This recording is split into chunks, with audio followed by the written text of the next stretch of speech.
कल्पना करिए दोस्तों, एक ऐसी बीमारी के बारे में जो आपके शरीर में धीरे-धीरे जगह बना लेती है। लेकिन दोस्तों, इसके शुरुआत में ना कोई लक्षण, ना कहीं दर्द होता है। लेकिन दोस्तों, समय के साथ ये आँख, दिल, किडनी और नसों को नुकसान पहुँचाने लगता है। दोस्तों, घबराने वाली बात यह है कि दुनिया में बहुत सारे लोग इस बीमारी से पीड़ित हैं। लेकिन चौंकाने वाली बात तो यह है कि बहुत सारे लोगों को पता भी नहीं होता कि वो इस बीमारी के गिरफ्त में आ चुके हैं। दोस्तों, जैसा कि आप लोग समझ रहे हैं, मैं बात कर रहा हूँ डायबिटीज़ की। लेकिन यहाँ एक बड़ा सवाल पैदा होता है, और वो सवाल यह है कि क्या डायबिटीज़ सिर्फ एक ही तरह की बीमारी है या फिर कई तरह की बीमारी है। सच तो यह है दोस्तों, डायबिटीज़ एक नहीं बल्कि कई प्रकार की होती है, और इसका हर प्रकार शरीर को अलग अलग तरीके से प्रभावित करता है। तो चलिए दोस्तों, आज समझते हैं कि आखिर ये डायबिटीज़ होती क्या है। हम जो भी खाना खाते हैं वो हमारे शरीर में जाकर ग्लूकोज में तब्दील हो जाता है, और यही ग्लूकोज यानी कि शुगर हमारे शरीर को ऊर्जा देता रहता है। लेकिन इस शुगर को हमारे शरीर की कोशिकाओं तक पहुंचाने का काम एक हार्मोन्स करता है, और इस हार्मोन्स को हम इंसुलिन के नाम से जानते हैं।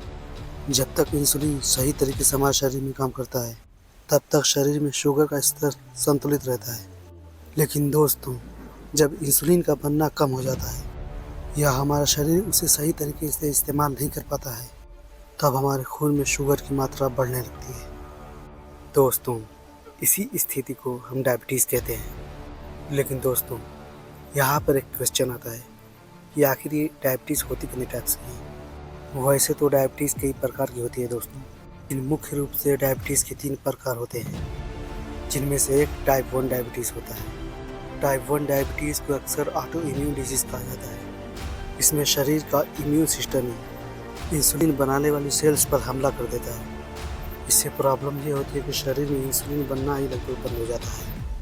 टाइप 1 डायबिटीज़ बच्चों और युवाओं में ज़्यादा देखने को मिलती है।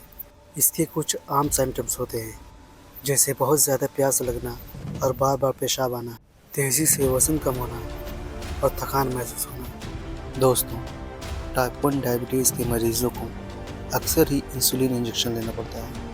अब बात करते हैं दोस्तों टाइप 2 डायबिटीज़ की, जो डायबिटीज़ का सबसे आम प्रकार होता है। दुनिया में ज़्यादातर डायबिटीज़ के मरीज़ इसी प्रकार के हैं।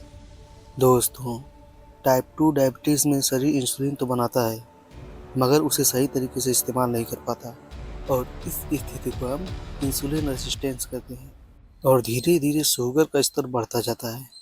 टाइप 2 डायबिटीज़ के पीछे भी कई कारण हो सकते हैं, जैसे कि मोटापा, गलत खान पान और शारीरिक गतिविधि की कमी।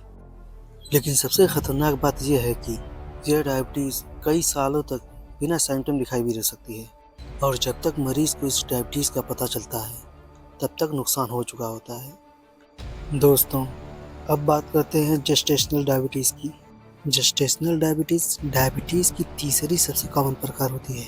लेकिन दोस्तों, यह प्रेगनेंसी के दौरान कई महिलाओं में होती है, क्योंकि प्रेगनेंसी के हार्मोन्स इंसुलिन के काम में बाधा डाल देते हैं, और इससे ब्लड शुगर का लेवल भी बढ़ सकता है। लेकिन दोस्तों, जेस्टेशनल डायबिटीज़ अक्सर बच्चे के जन्म के बाद सही हो जाती है, लेकिन इससे भविष्य में टाइप 2 डायबिटीज़ का खतरा भी बढ़ जाता है। दोस्तों, अगर डायबिटीज़ को सही समय पर नियंत्रित न किया जाए तो यह कई अंगों को प्रभावित कर सकती है। लेकिन दोस्तों, सही जानकारी और जीवन शैली से इसे कंट्रोल किया जा सकता है। याद रखिए, डायबिटीज़ अचानक नहीं आती, यह धीरे धीरे हमारी गलत आदतों से जन्म लेती है। इसलिए आज ही अपने स्वास्थ्य के प्रति जागरूक बनिए, क्योंकि दोस्तों, कई बार एक छोटी सी जानकारी आपकी पूरी ज़िंदगी बदल सकती है। सब्सक्राइब।